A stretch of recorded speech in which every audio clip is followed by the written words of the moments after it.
dizendo tem que mudar o nome, a gente muda, bota Igreja Comunidade Presbiteriana da Freguesia. E fica tudo certo, todo mundo em paz, todo mundo tranquilo, porque o nome não é o mais importante. Colocamos esse nome porque somos filhos da comunidade presbiteriana da Barra. Então, nada mais lógico do que botar comunidade presbiteriana da freguesia.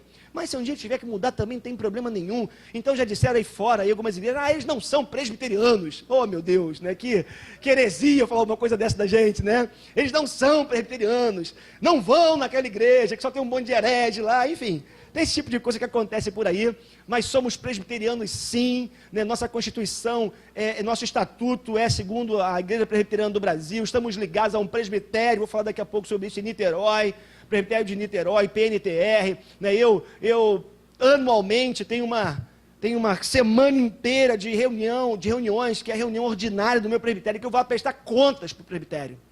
Não estou aqui numa aventura, não estou aqui sozinho, não estou aqui porque inventei uma igreja, não, fiz um seminário, cursei 5 anos de teologia, me preparei, me capacitei, sou ligado a um presbitério, uma igreja histórica, uma igreja séria. Estamos aqui, cumprindo a vontade de Deus, fazendo aquilo que Deus nos chamou para ser. Então, quando a gente olha para trás, o que a gente vê? Uma igreja que nasceu, creio eu, de uma visão de Deus, de um chamado de Deus e de um sonho. Um sonho que eu acredito que Deus colocou no meu coração, e as coisas começaram a acontecer. 6 anos já se passaram. E aí, quando ao longo dessa semana eu estava pensando sobre esse nosso momento aqui, eu entendi que eu precisava fazer uma pergunta. Que igreja Deus nos chamou para ser? Porque uma coisa é o que a gente faz. Uma coisa é o que a gente está realizando. Uma coisa é você vir para um lugar, plantar uma igreja e fazer algumas coisas que estão agradando as pessoas. A outra coisa é o que Deus nos chamou para ser. O que Deus nos chamou para fazer, que igreja Deus quer que sejamos. E aí, meus irmãos, pensando sobre isso, e pensando naquilo que Deus colocou no meu coração lá atrás, aquilo que Deus falou comigo já há mais de 6 anos, de um processo onde uma filha pequena, outra a Cris ainda grávida, nesse processo aí anterior à vinda para a freguesia, a grávida da Maria Clara, dentro desse processo todo, o que Deus colocou no meu coração para que de verdade fosse a comunidade presbiteriana da freguesia? Que igreja eu acredito que Deus nos chamou para ser?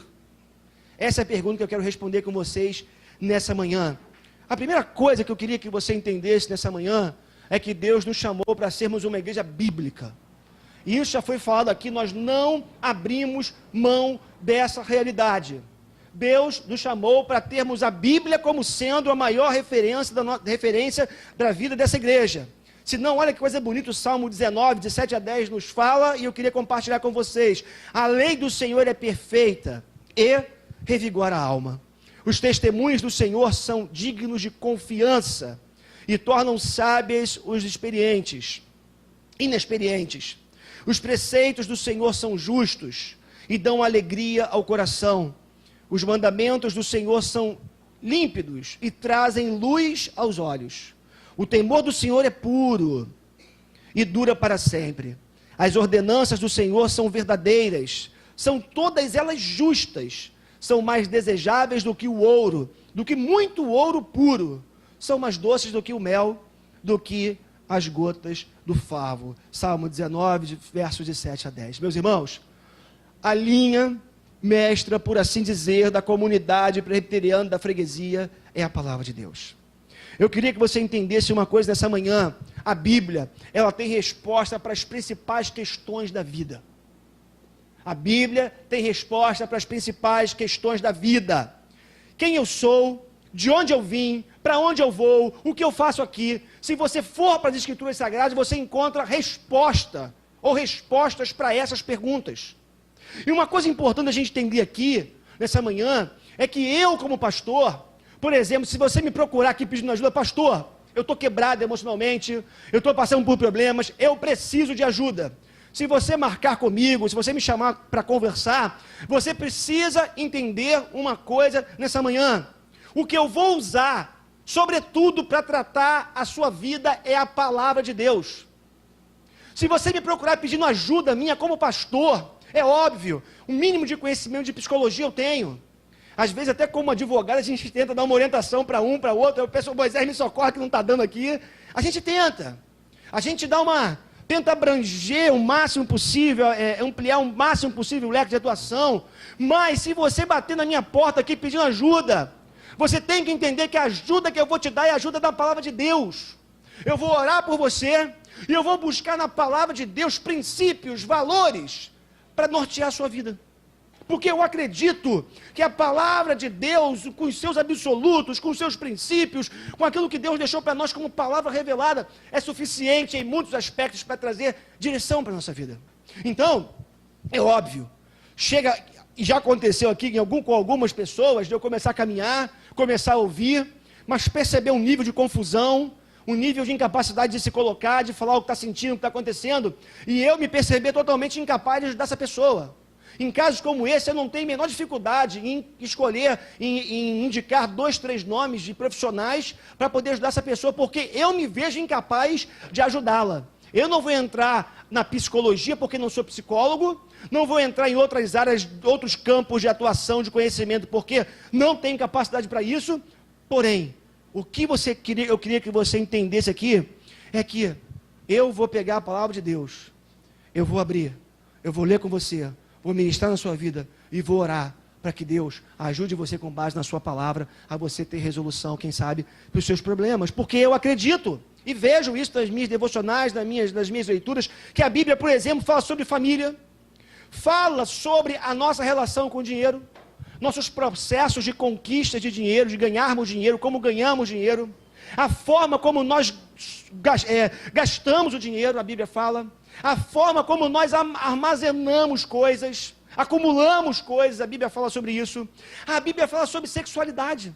Jovens que estão aqui, há na palavra de Deus direção para isso. A Bíblia fala sobre vida profissional. A Bíblia fala sobre a relação com a bebida. Pastor, é permitido beber? Pode beber, não pode? A Bíblia fala sobre isso. A Bíblia, com seus imperativos e com seus princípios, é a base da nossa vida. É por isso, meu irmão, que nós, pastores, insistimos tanto para que você conheça a Bíblia, para que você conheça a palavra de Deus. Agora, sabe o que eu ouço às vezes? É tão chata a Bíblia, é um livro chato, é um livro que dá sono. Meu irmão, dá sono e é chato, porque você não se coloca diante desse livro com reverência, com desejo realmente de que Deus fale com você. Porque o dia que você se colocar com temor diante desse livro, se abrir para ele, deixar que ele fale com você, Deus fale com você por meio do seu espírito, você vai começar a ver a Bíblia de uma outra forma. A Bíblia não é chata, a Bíblia não é enfadonha. O problema é a maneira com a qual nós nos colocamos, nos apresentamos diante dela. Se a gente insistir em ler a Bíblia jogado na cama, aos 45 do segundo tempo, cansado, ela vai ser chata e vai dar sono em você. Aliás, não vai ser a Bíblia que vai te dar sono, você está arrebentado. Você não tem condições de ler um versículo.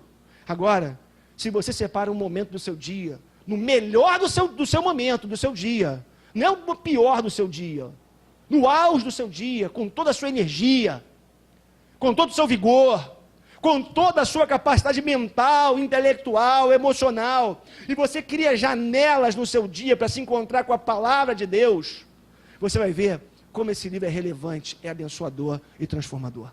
Então, a igreja que eu sonhei, que eu pedi a Deus desde o início, foi uma igreja bíblica, comprometida com a palavra de Deus.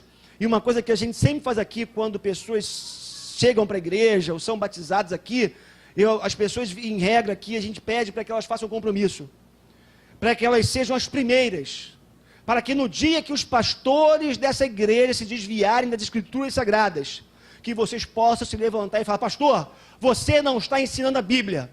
Pastor, você se desviou das escrituras. Pastor, você está pregando psicologia, falando de tantas outras coisas, mas não está mergulhando no texto bíblico. É o pedido que a gente faz aqui.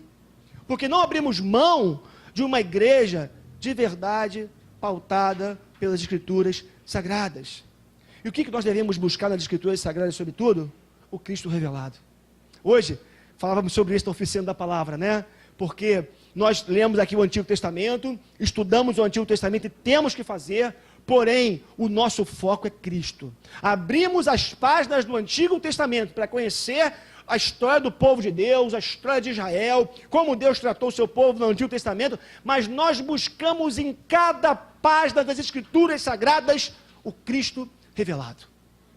Buscamos, lemos o Antigo Testamento olhando para frente, olhando para a cruz, olhando para Jesus, e buscamos as provas, os indícios, a preparação de todo o contexto para o Filho de Deus vir ao mundo, para poder anunciar o Evangelho e nos salvar.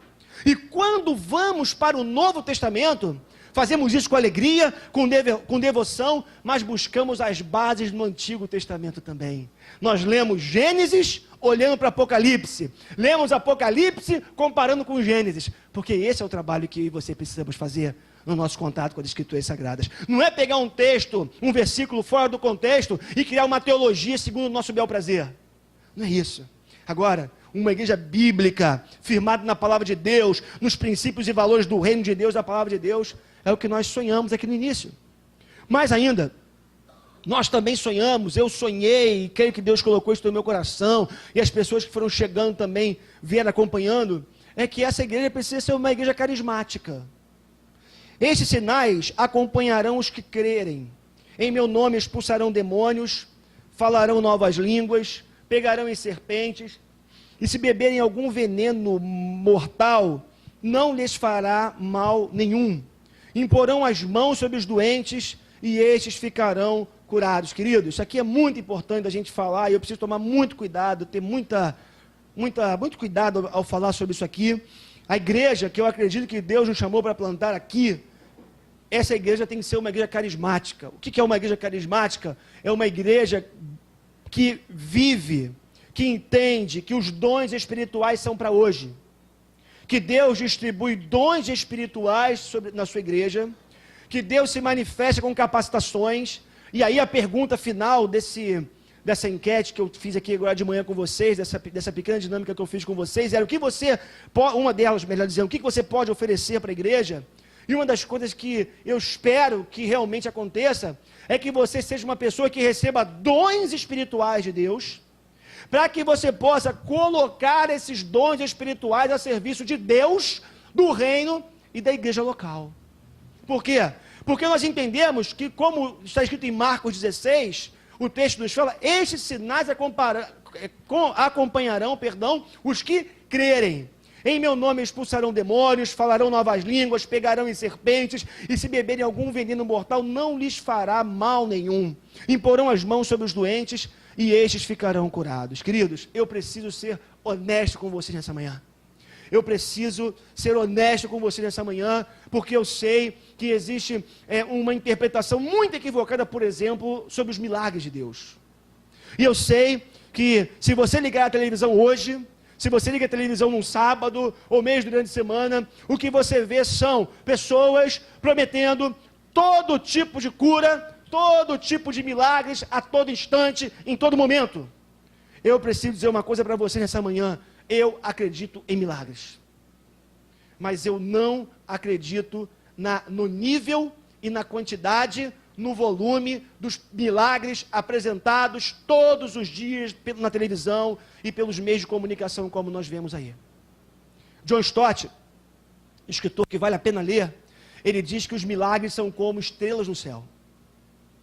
Ele diz que os milagres estão dispostos na Bíblia, assim como as estrelas estão dispostas no céu, ou seja, em grandes constelações. E ele diz que há uma grande constelação no tempo de Moisés, há uma grande constelação no tempo dos profetas, há uma grande constelação no tempo de Jesus, na vida de Jesus, e há uma grande constelação no tempo dos apóstolos. O que o John Stott está dizendo?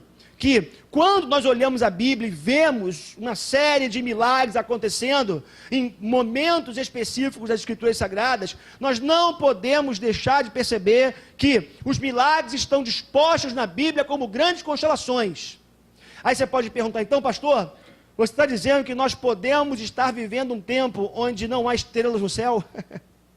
Onde milagres não acontecem? Não, não é isso. Porque se por um lado existem as grandes constelações, onde os milagres estão dispostos, por outro lado, Deus deu dons aos homens para que eles possam ser instrumentos de Deus para abençoar vidas. E aí você precisa entender uma coisa nessa manhã. E eu falei que eu acredito em milagres, acredito na contemporaneidade dos dons, que os dons são para hoje, mas eu não acredito que todo mundo tem dom de cura, e não acredito que todo mundo que tem dom de cura vai fazer milagre o tempo todo. Olha para os Atos dos Apóstolos, por exemplo. O texto diz que Pedro saía pelas ruas, os apóstolos faziam milagres, curavam pessoas, a capa do Pedro curava, milagres aconteciam a todo instante. Porém, esses homens estavam nas ruas. A primeira pergunta que eu faço é: se há tanto poder para fazer milagre, como se apresenta muitas vezes na televisão, por que esses homens que dizem serem cheios de poder não saem pelos hospitais, no estado que os nossos hospitais estão, levantando os enfermos, curando pessoas de câncer e livrando as pessoas de todo o mal? Sabe por quê? Porque embora Deus cure, e eu acredito na cura de Deus, essas curas hoje não acontecem com o volume, com a intensidade, com a quantidade que algumas pessoas, movidas por ganância, tentam provar que isso aconteça. Agora, meu irmão, eu sei que há pessoas entre nós doentes, que talvez não gostassem de ouvir o que eu estou falando aqui. Mas eu queria que você entendesse uma coisa: os milagres na Bíblia, sobretudo, eles existem por uma razão principal: confirmar a messianidade de Jesus. Quando você vai para o Novo Testamento, o que você vê? Você vê Pedro, por exemplo, em Atos dos Apóstolos, curando pessoas, mas quando Pedro ele era questionado a respeito do milagre feito, ele testemunhava a respeito de Cristo, da ressurreição e da sua messianidade. Ao longo de todo o Novo Testamento, o que nós vamos ver é o seguinte: milagres acontecendo para confirmar que Jesus era o Messias, o Filho de Deus. É isso que você encontra. Agora, eu repito, Deus deu dons aos homens. Deus distribui dons espirituais. Agora, o que nós precisamos entender é que a pessoa que recebeu o dom de Deus, o dom da cura, ela está a serviço de um Deus que tem vontade própria. Ela está a serviço de um Deus que tem a vontade soberana própria e que decide quem vai curar e quando vai curar. Meu irmão, minha irmã, Deus não pode ser manipulado. Nós não podemos mexer na agenda de Deus. Nós não podemos chegar e marcar assim: quarta-feira da cura. Já viu isso? Quarta-feira do milagre. E se Deus não tiver a fim de fazer milagre na quarta-feira? E se Deus não quiser curar na quarta-feira? Como é que isso vai ser? Agora, eu entendo, à luz das Escrituras Sagradas, como o próprio Senhor nos fala em Mateus 16, esses sinais acompanharão os que creem. Em meu nome expulsarão demônios, falarão novas línguas, pegarão em serpentes, e se beberem algum veneno mortal não lhes fará mal algum ou nenhum, imporão as mãos sobre os doentes e ficarão curados. Eu acredito que Deus derrama dons. Se você buscar, meu irmão, Deus pode dar para você o dom da cura. Deus dá, porque Deus ele distribui dons, a palavra diz isso para quem Ele quer. Agora, a gente precisa conviver com uma realidade. Se Deus não curar, se Deus não fizer o milagre que a gente espera, uma coisa é certa: nós fomos para o joelho no chão, nós clamamos, e a maior de todas as bênçãos vai acontecer. Sabe qual é? Você vai se tornar íntimo de Deus, cheio da presença de Deus, porque isso é a coisa mais importante que existe. É um coração encharcado da presença de Deus.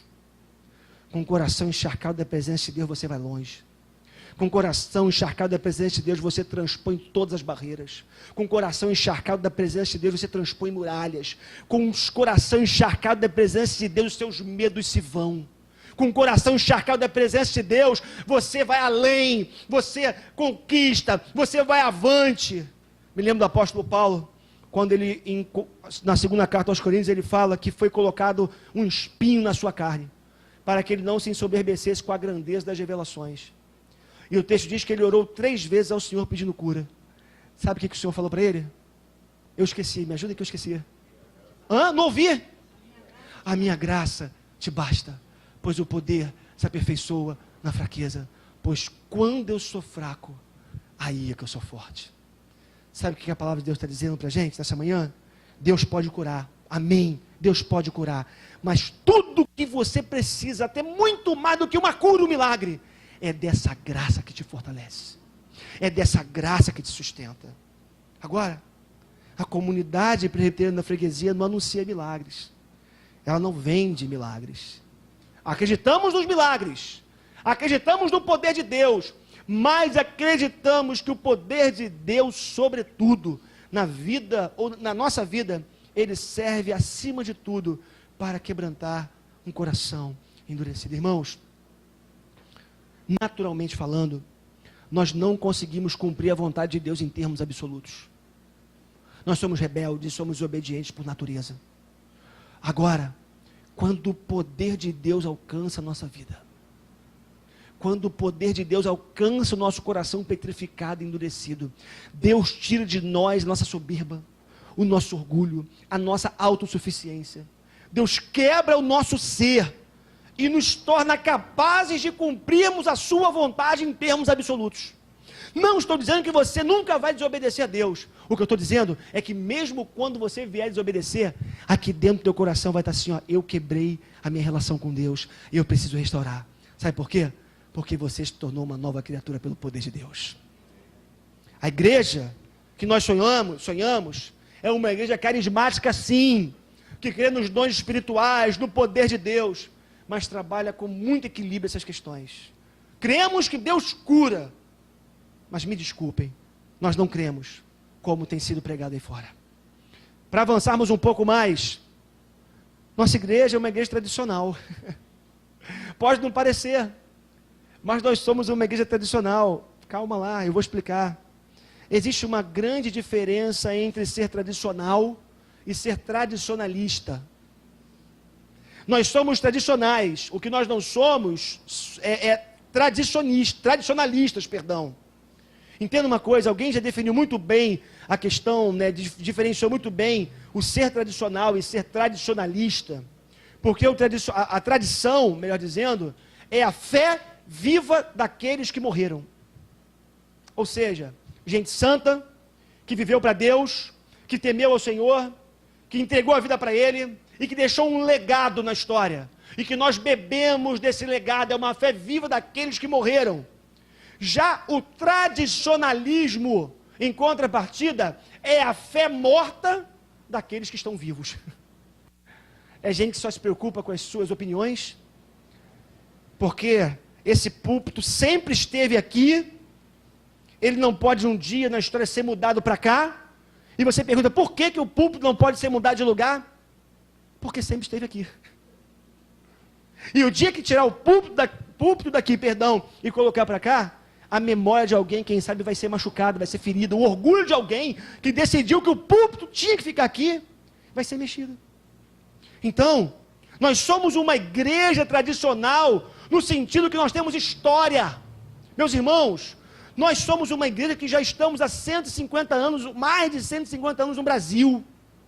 A igreja presbiteriana. Nós não chegamos aqui ontem. Não somos uma aventura. Nós temos um concílio. Nós temos o que nós chamamos de Supremo Concílio, a instância máxima da igreja. Nós temos uma Constituição. Nós temos uma teologia que foi testada, que foi provada e foi aprovada ao longo dos séculos. Nós bebemos de uma fonte. Mês de outubro, mês passado agora, recente, nós comemoramos a Reforma Protestante do século XVI.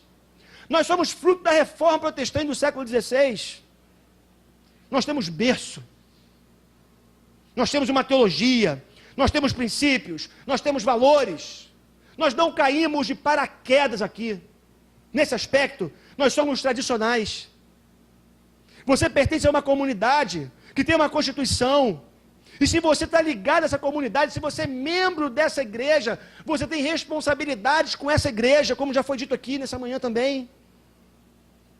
É muito sério isso, porque algumas pessoas acham que se tornar membro de igreja, isso já foi falado aqui por vocês, é brincadeira, o Márcio diz isso aqui, né? É como se tornar sócio de um clube. Não. Você sabia que, espiritualmente falando, eu exerço autoridade espiritual sobre a tua vida? O conselho dessa igreja exerce autoridade espiritual sobre a tua vida. O que você faz, de alguma forma, respinga nessa igreja, porque você está ligado a um corpo, por meio de uma igreja local. Você sabia que os seus pecados não são só seus, que os seus pecados afetam o corpo, ou afetam o corpo? Você sabia que o que você faz em foro íntimo particular está ligado à sua comunidade de fé? E por conta disso, se isso chega aos meus ouvidos, eu não vou como um déspota em cima de você para te limar, para acabar com você. Eu vou em amor, com conselho, para acolher você, para ajudar você. Mas se você não quiser ser acolhido, se você não quiser ser tratado e cuidado, nós tiramos a responsabilidade, a autoridade espiritual sobre a sua vida. E aí você se acerta com Deus? Não é brincadeira não. Claro, nós não usamos isso aqui para gerar pânico, pavor, desespero em ninguém, nem para manipular ninguém. Vocês já nos conhecem muito bem. Agora, vocês precisam saber disso. Talvez seja por isso, eu vou falar igual pastor que eu fui de uma igreja, né? Aqui não tem dessa gente, tá? Aqui não tem dessa gente. Mas talvez em alguns lugares, né? Talvez seja por isso que algumas pessoas nunca queiram um compromisso maior, porque sabem disso. Então, nós somos tradicionais, mas nós não somos tradicionalistas, porque o tradicionalismo mata, o tradicionalismo engessa, o tradicionalismo é uma praga e tem sido assim ao longo da história, e nós não somos. Para a gente avançar, nós somos uma igreja focada em formação espiritual. Gálatas 4,19 fala assim: meus filhos, novamente estou sofrendo dores de parto por sua causa, até que Cristo seja formado em vocês. Meus irmãos, o apóstolo Paulo diz que sofria dores de parto pelos Gálatas. Eu quero dizer uma coisa para vocês, nem menor intenção de parecer aqui algo maior do que realmente eu sou.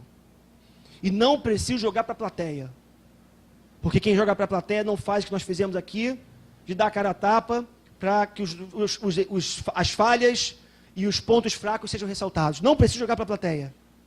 Mas, queridos, aqui nessa igreja nós oramos por vocês.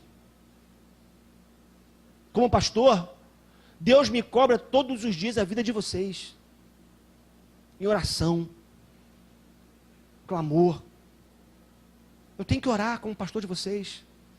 Eu não fui chamado só para pregar, chegar domingo aqui e pregar, trazer uma palavra, embora isso seja tremendo, um privilégio maravilhoso. Eu fui chamado como pastor para interceder pela vida de cada um de vocês. E tenho tentado fazer segundo o chamado de Deus para a minha vida. E quantas vezes, quando algumas pessoas somem, se distanciam, o coração aperta, se entristece, porque um filho querido se afastou. Essa figura do pastor é pai. Então, quando eu pego o telefone e ligo para você, eu não estou cobrando você porque você sumiu. Eu estou ligando como um pai liga em busca do filho. Meu amigo, meu irmão, cadê você? Você não pode se afastar. Você não pode ficar longe da comunidade. Você não pode deixar de ser abençoado junto com os irmãos. Por isso que Paulo fala: meus filhos, novamente estou sofrendo dores de parto por sua causa. Por causa de vocês. É por causa disso. Acreditamos que a vontade de Deus é a nossa formação espiritual. Que vivamos debaixo de disciplina espiritual, buscando a Deus por meio da oração, da leitura da palavra, da comunhão, da exortação mútua. Isso é discipulado. É por isso que tantas vezes a gente fala: meu irmão, vem para a oficina da palavra, vem conhecer a palavra. Quantas vezes eu falo: meu irmão, vem para um discipulado, vem ser discipulado, vem ser acompanhado, vem ser ajudado de alguma forma, porque nós entendemos que Jesus, o objetivo maior é a formação de Cristo em nós. Queridos, e a formação de Cristo em nós é a garantia de um viver excelente. Quem quer viver bem aqui? Quem quer viver bem? Levanta a mão, por gentileza. Quem quer ser feliz aqui? Quem quer ter paz aqui? Quem quer viver uma vida excelente aqui? Todos nós. Sabe qual é o segredo? Formação do caráter de Cristo todos os dias em nós. Se você quiser sair da mesmice, da indolência, da preguiça, da insatisfação, do descontentamento, o segredo é: permita-se ver o caráter de Cristo sendo formado em você todos os dias. Há meios para isso. Você precisa de ajuda para isso. Eu preciso de ajuda para isso. Não tem saída. Uma igreja relevante também Deus nos chamou para ser. Olha que coisa interessante. Nós encontramos em 1 Coríntios capítulo 9, dos versos 19 a 23. Porque embora seja livre de todos, fiz-me escravo de todos, para ganhar o maior número possível de pessoas. Tornei-me judeu para os judeus, a fim de ganhar os judeus. Para os que estão debaixo da lei, tornei-me como se estivesse sujeito à lei, embora eu mesmo não esteja debaixo da lei, a fim de ganhar os que estão debaixo da lei. Para os que estão sem lei, tornei-me como sem lei, embora não esteja livre da lei de Deus, visto que estou sob a lei de Cristo, a fim de ganhar os que não têm lei. Para com os fracos, tornei-me fraco, para ganhar os fracos. Tornei-me tudo para com todos, para de alguma forma salvar alguns. Faço tudo isso por causa do Evangelho, para ser participante dele. Sabe o que o apóstolo está falando? Eu busquei viver a vida da maneira mais efetiva e útil possível para que o Evangelho funcionasse, vou usar essa expressão, sem querer ser pragmático aqui, ou entrar nesse pragmatismo aqui. Sabe o que o apóstolo Paulo está nos ensinando a respeito da igreja? Uma igreja relevante é uma igreja que funciona no lugar que ela está sendo plantada. Uma igreja relevante é uma igreja para um lugar, para um tempo, para pessoas determinadas, com uma linguagem determinada, com um modus operandi determinado. É isso que é uma igreja. Sabe uma coisa que a gente tem observado na plantação de igreja? Que muitos livros são escritos, né, a respeito de plantação de igreja. E assim, às vezes o sujeito pensa, ele lê um livro de um americano que vive no norte dos Estados Unidos, né, num lugar totalmente diferente da gente, ou, sei lá, qualquer outro lugar do mundo. E lá o sujeito, ele tem uma igreja com 20 mil pessoas, 10 mil pessoas, e ele traz a fórmula do sucesso. E aí sabe o que acontece? O sujeito, ele pega aquilo e fala assim, olha, aqui estão as regras, né, a receita, para uma igreja bem sucedida, quase que não sai. E aí, o sujeito lê o livro, pega aquela receita e tenta aplicar 40 graus, né? Campo Grande, Bangu, freguesia, uma realidade completamente diferente. Sabe qual é o único resultado disso? Um desperdício absurdo de dinheiro e uma frustração no final. Porque não tem jeito. Às vezes, com a graça de Deus, dá certo, né? Porque Deus também é misericordioso. Mas, meus irmãos, nós precisamos entender que relevância tem a ver com você entender o lugar que você está inserido, conhecer as pessoas que você convive e usar a linguagem delas, estar com elas, encarnar na sociedade. Eu acho que essa talvez seja a melhor expressão. Você encarnar naquela cultura, encarnar naquela sociedade e ser uma igreja para aquelas pessoas, naquele tempo, com a linguagem daquela gente. É isso que é ser uma igreja relevante, né? É interessante porque a gente tem a capacidade, às vezes, de olhar para a igreja de Atos dos Apóstolos e vê-la como sendo uma igreja ideal. A igreja de Atos era maravilhosa e nós temos que ser como a igreja de Atos, né? Meus irmãos, não existe equívoco maior a respeito de plantação de igreja do que querermos ser como a igreja de Atos. Calma lá, vou explicar. Sabe por quê? Porque a igreja de Atos, ela foi maravilhosa no seu tempo, ou a igreja em Jerusalém, melhor dizendo, né? Me refiro aqui à igreja em Jerusalém. Ela foi maravilhosa no seu tempo, ela foi maravilhosa em Jerusalém, para aquelas pessoas com a linguagem que foi falada. Agora, princípios existem ali. E nós precisamos trazer esses princípios para a nossa igreja, para a nossa realidade, do amor, da generosidade, da entrega. Agora não adianta, nós não vamos mais viver como em Atos capítulo 2. Eles vendiam tudo, distribuíam todos os bens, conforme as pessoas iam ter necessidades. Todos os dias viviam na casa uns dos outros, compartilhando, claro. O que aconteceu ali? Simplesmente, eles aguardavam a volta de Jesus para aqueles dias. Eles interpretaram que quando Jesus disse que estava para voltar, que ele voltaria, que essa volta seria iminente. O que eles fizeram? Venderam tudo, deram tudo, a muitos abandonaram seus empregos e ficaram esperando Jesus voltar. O que aconteceu? Jesus não voltou. Uma grande fome aconteceu em Jerusalém, ao ponto do apóstolo Paulo ter que fazer uma coleta entre outros irmãos, para ajudar os irmãos que estavam em Jerusalém passando fome. Por conta de uma fome, daquela fome, e por conta deles terem ficado sem nada, por conta de toda a doação que eles fizeram. Agora, valeu aquilo? Valeu. Foi o momento deles, foi a realidade deles. Agora, os princípios, já falei, estão ali, postos para nós, para que nós possamos plantar a comunidade presbiteriana na freguesia. Meus irmãos, nós precisamos entender, uma igreja precisa ser contextualizada. Agora, eu não estou falando de se vender, não estou falando de negociar o evangelho, negociar a palavra de Deus. O que eu estou falando é o seguinte: nós precisamos, mantendo a base da palavra, encarnar na sociedade, encarnar onde Deus tem colocado a gente para existir. Deus nos chamou para sermos também uma igreja missional. Esse é um termo, não é novo, mas é um termo que a gente tem usado na plantação de igrejas. Mateus 28, 18 é o cumprimento da grande comissão. Então Jesus aproximou-se deles e disse: foi-me dada toda a autoridade nos céus e na terra. Portanto, vão e façam discípulos de todas as nações, batizando-os em nome do Pai, do Filho e do Espírito Santo, ensinando-os a obedecer a tudo o que lhes ordenei. E eu estarei com vocês até o fim dos tempos. É uma igreja encarnada na sociedade, já falei, uma igreja que investe a maior parte dos seus recursos em plantação de igrejas e na expansão do reino de Deus, na proclamação do evangelho. Olha, eu faço parte de um grupo, hoje, de plantadores de igreja, uma rede chamada Conexão Atos 17. Atos 17, para quem não sabe, porque Paulo está em Atenas, pregando o evangelho, indo para os sem igreja, e eu faço parte hoje de uma rede que envolve plantadores do Rio de Janeiro e São Paulo, e alguns outros estados também.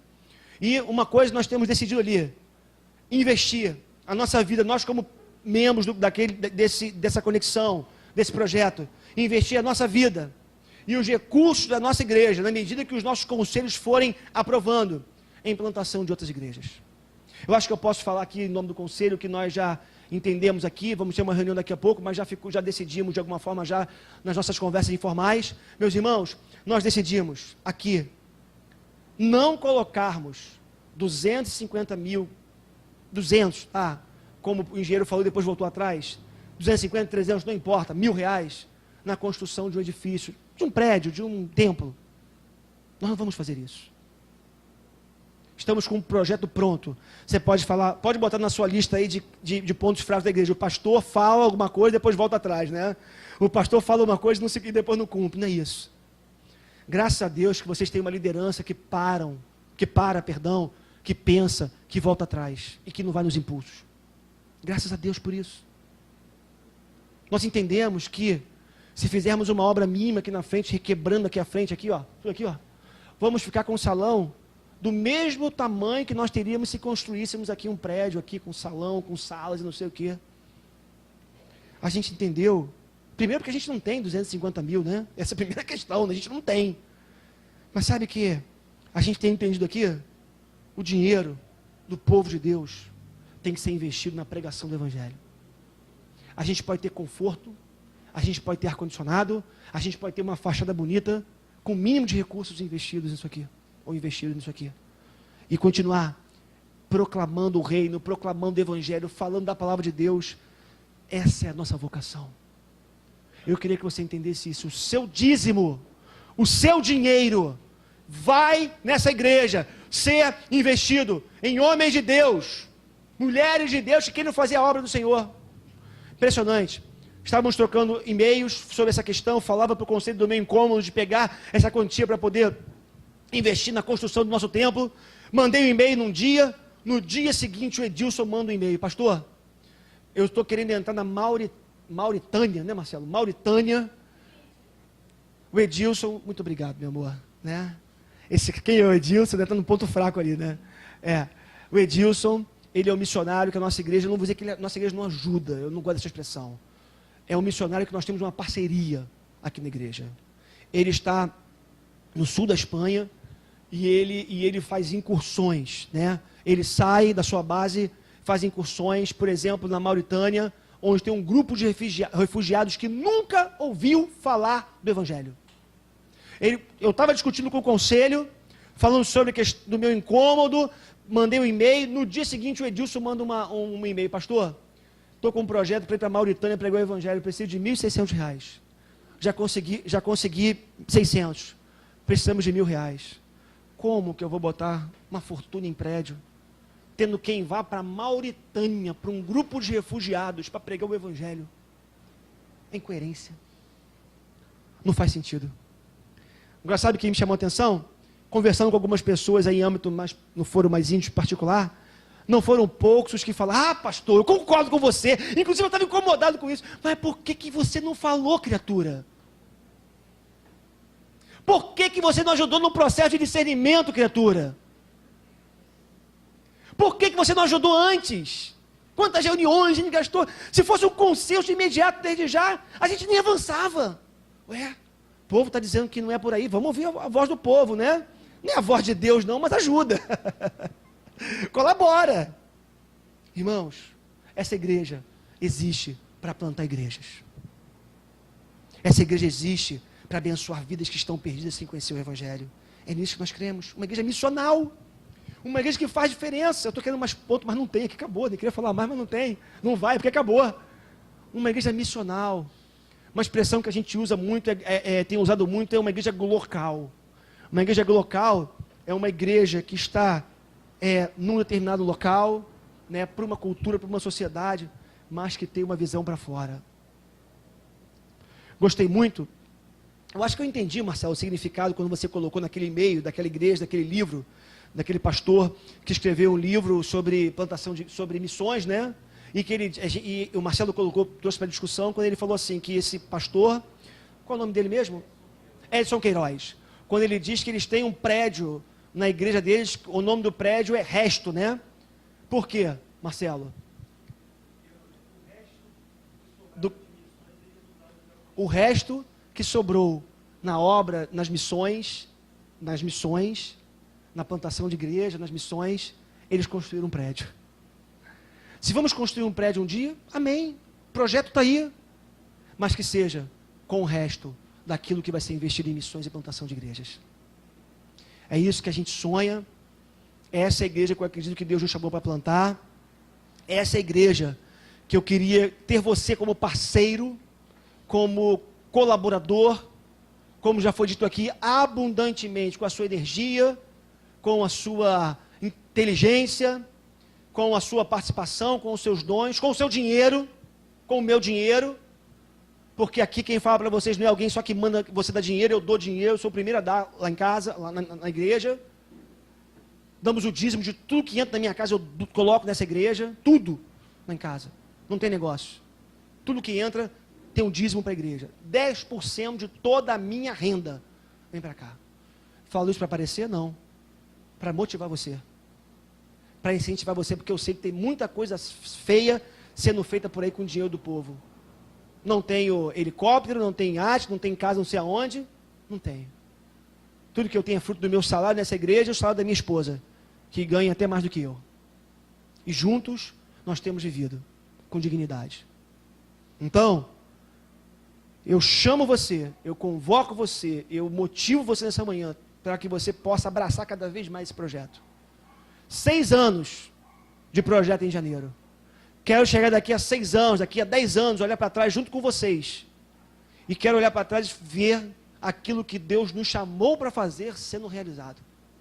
Porque eu acredito que não tem coisa melhor nessa vida do que viver a vontade de Deus. Amém? Vamos cantar uma canção. Não,